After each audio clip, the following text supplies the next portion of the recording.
Welcome to Sundust Short Horror Stories. Where the ordinary hides something darker, I'm your host, bringing you listener-submitted tales that chill the bones. Tonight's story is called The Ghostly Swimmer. Dim the lights and listen. There's a lake near my community, popular in summer for swimming, fishing, and camping. A perfect postcard spot, but it's taken lives too. Drownings, heart attacks, even a few suicides. The water keeps its dead close.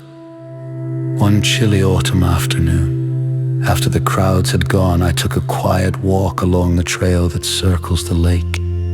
The air was sharp, the leaves turning red, and the water looked cold and still.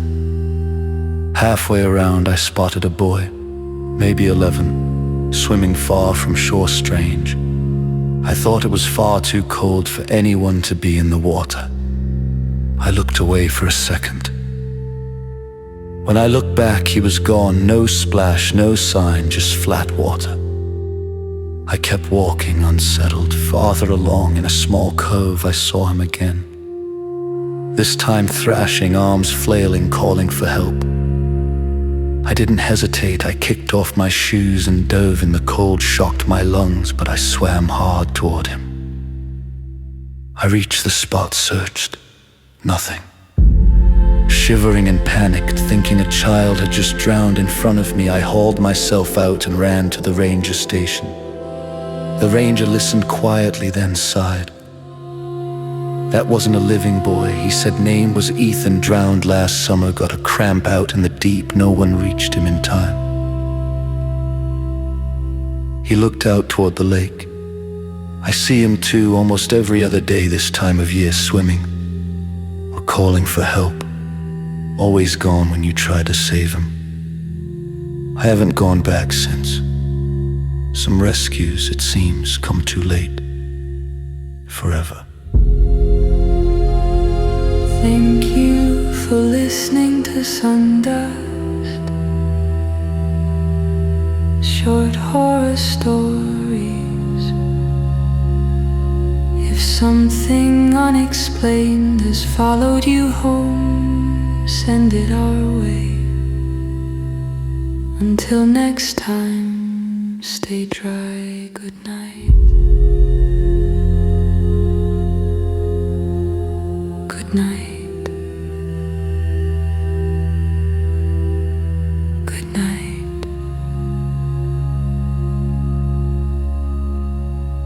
Good night.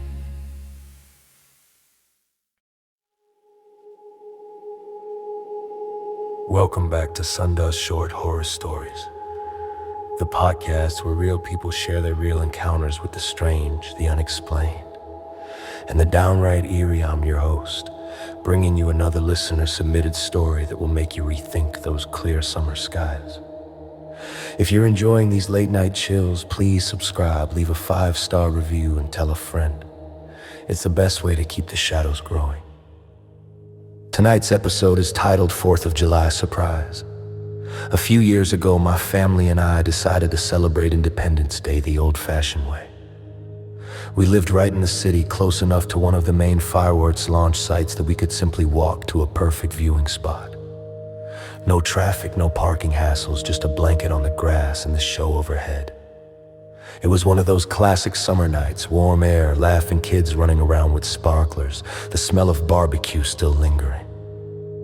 The fireworks started with that first booming thud and the sky exploded in color, reds, blues, golds cascading down like glittering rain.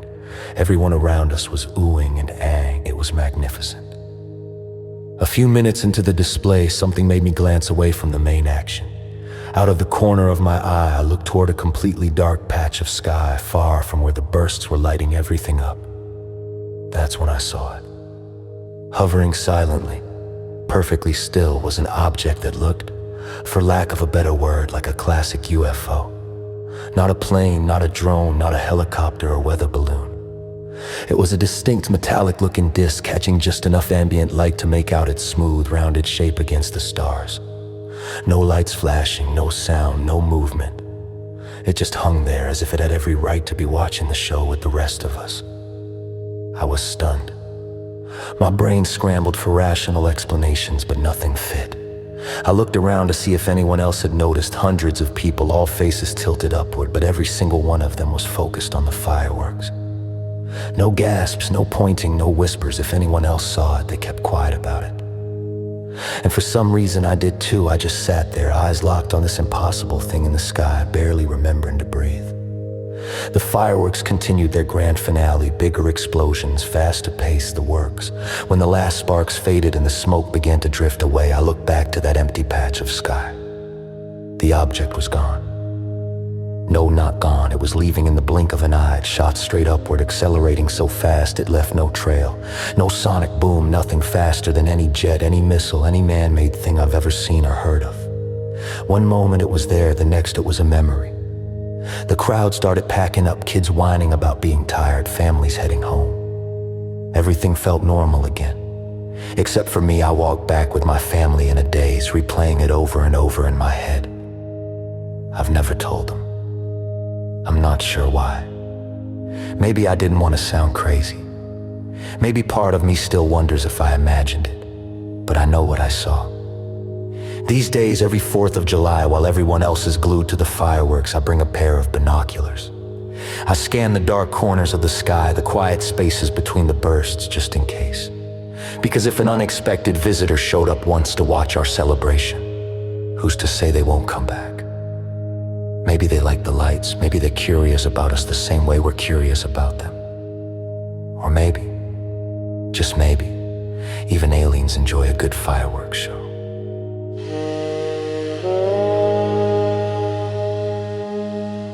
That was 4th of July surprise. Thank you for spending part of your night with us here on Tales from the Shadows. If this one left you scanning the skies, do us a favor. Like, subscribe, and drop a review. It means the world and helps new listeners find us. Have your own unexplained encounter. We want to hear it. Send it our way through the show notes, DM us, or email. Your story could be the next one we tell. Until next time, keep watching the stars, keep questioning the dark, and stay safe out there. Good night.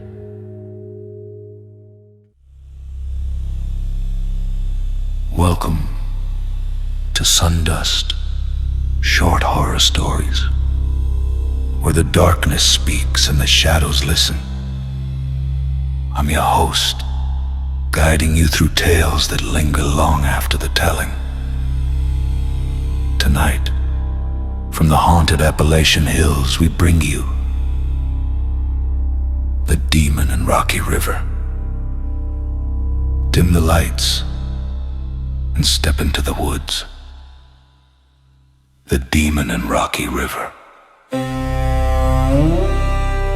Something strange has been stirring in the woods around Rocky River in these Appalachian hills. Strange is common, but this was different.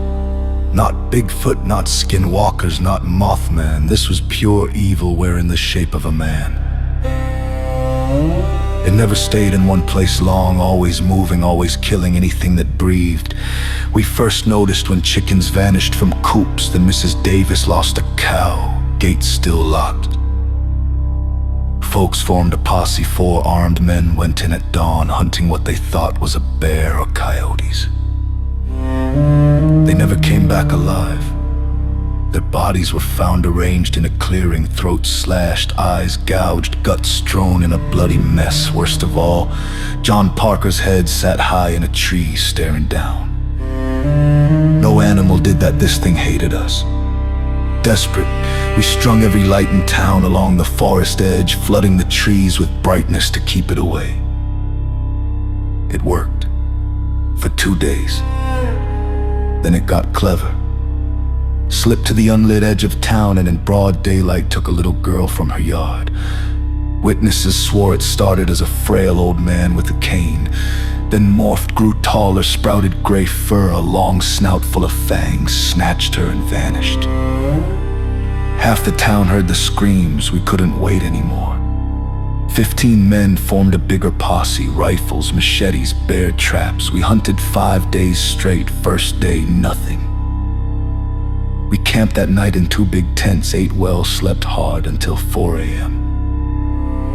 Twigs snapped outside, a guttural growl exploded into a howl that chilled the blood. We grabbed guns and lanterns, charged into the dark. It circled us, crashing bushes, shaking branches, too fast to see. We chased until exhausted, then returned to silence. That's when we counted heads. 1 missing, Fred Davis, the girl's father. We searched till dawn, nothing. Fury took hold, we set traps everywhere. Night fell. Crickets sang. In the blackest hour, a sharp snap and a long, pained yelp echoed through the trees. We ran with lanterns swinging, there it was. 7 feet tall, matted gray-black fur, dog-like snout, claws like scythes, thrashing in the trap, snarling. I pressed my rifle to its skull and fired 3 times. It dropped. Then before our eyes it shrank, fur receding, body twisting back into a thin, frail old man. Moments later he crumbled to dust, scattered by the wind. Werewolf, alien, demon from hell. We never knew. Rocky River hasn't seen its like since. But we keep the lights burning. And remember, some evils hide behind a human face until it's far too late. Horst. That's the tale of the demon in Rocky River. A warning whispered through the hills. If it sent a shiver through you, please like, subscribe to Sundust Short Horror Stories. And leave a review. It helps more souls find these shadows. Thanks for walking the dark with me tonight. Sleep lightly.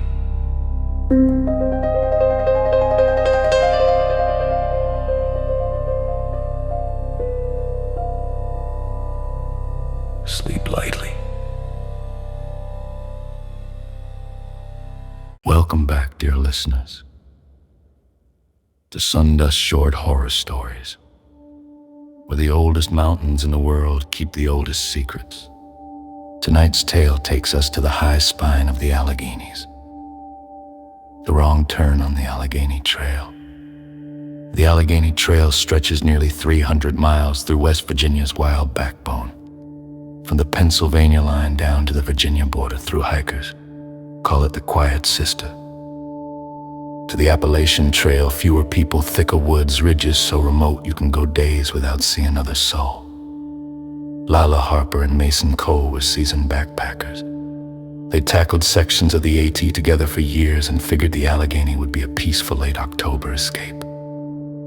Just the 2 of them, 4 days, 50 miles from Blackwater Falls down to the town of Marlinton, clear skies, fiery foliage, no crowds. They started at the northern terminus on a crisp morning, packs light, spirits high. Lila was the navigator. She could read a topo map like poetry. Mason carried the tent and made the meanest campfire chilly this side of the Monongahela. The first 2 days were pure magic. Golden hickories, cold, clean air, the trail a narrow ribbon winding along knife-edge ridges. They saw deer, a black bear at a safe distance, nothing more. On the 3rd afternoon, high on roaring plains, the trail forked where their guidebooks swore it wouldn't. One branch stayed on the ridgeline, marked with fresh yellow blazes. The other plunged steeply into a dark, laurel-choked draw, no blazes at all. Lila checked her map, brow furrowed. This ridgeline spur isn't on here. We're supposed to stay west another 5 miles before turning. Mason peered at the bright marks. Looks like a reroute. Those blazes are brand new. The yellow paint did look fresh, almost glistening. Lila brushed a finger across one. No smell of paint, just something faintly metallic like old pennies. They took the ridgeline, easier walking, better views. What could go wrong? An hour later, the trail narrowed, then narrowed again. Rhododendron closed overhead until they were pushing through green tunnels. The yellow blazes kept showing up, always just far enough ahead to pull them onward. By dusk, they hadn't seen an official marker in miles. No white diamonds, no signs, no campsites. Phone's dead, signal long gone. Lila's calm cracked. First, we're off trail. We need to turn around. They turned. The path behind them had vanished, replaced by a solid wall of laurel and blowdown. No break in the brush, no footprints, not even their own. Only the yellow blazes ahead glowed faintly in the dying light. A low wind sighed through the trees, carrying a steady rhythmic crunching like footsteps, too many, too even. Mason swept his headlamp downslope, shapes moved between trunks, tall, thin, keeping perfect pace, always half seen. Lala gripped his sleeve. Don't watch them, just walk. They followed the blazes because there was nothing else. Night dropped like a curtain. The air turned bitter. The headlamps dimmed for no reason, batteries still reading full. Then the blazes changed, no longer yellow. Now red wet handprints smeared at eye level, pointing deeper in each print. Too long, too many joints. Lala stopped cold. Mason, those aren't blazes. The crunching footsteps closed in from every side, patient, unhurried. Lila whispered, run. They ran, branches raked their faces, roots snaked up to snag boots. The trail looped and twisted, doubling back on itself in impossible switchbacks. Every burst toward freedom ended at another blood-marked tree. Hours bled away. Lungs burned. At some point, Mason realized Lala was no longer beside him. He screamed her name until his voice shredded, only wind answered. Then, one lone yellow blaze, real paint this time, appeared on a birch ahead beyond it. The true Allegheny trail, wide and moonlit. Mason stumbled onto the familiar dirt and collapsed. Rescue teams found him at dawn, half frozen, muttering about blood prints and endless footsteps. They searched for Lila for days, helicopters, dogs, grids, nothing. But through hikers still talk about it on roaring plains when the leaves turn and the fog sits heavy. A new fork that isn't on any map. Fresh yellow blazes leading east into the Laurel Hills, and on still October nights, some swear they hear a woman's voice drifting on the wind, soft, steady, calling a name. Keep going, love. This way. The trail knows where you belong. Don't stop. Don't look back. Thank you for listening to Sundust Short Horror Stories. If that one made you clutch your map a little tighter, smash that like button, drop a comment with your creepiest trail story, or the strangest unmarked path you've ever taken, and subscribe so the mountains don't lead you astray. We read every comment, friends. Stay safe out there, stick to the blazes, you know. And if the trail forks when it shouldn't, maybe turn around. Good night.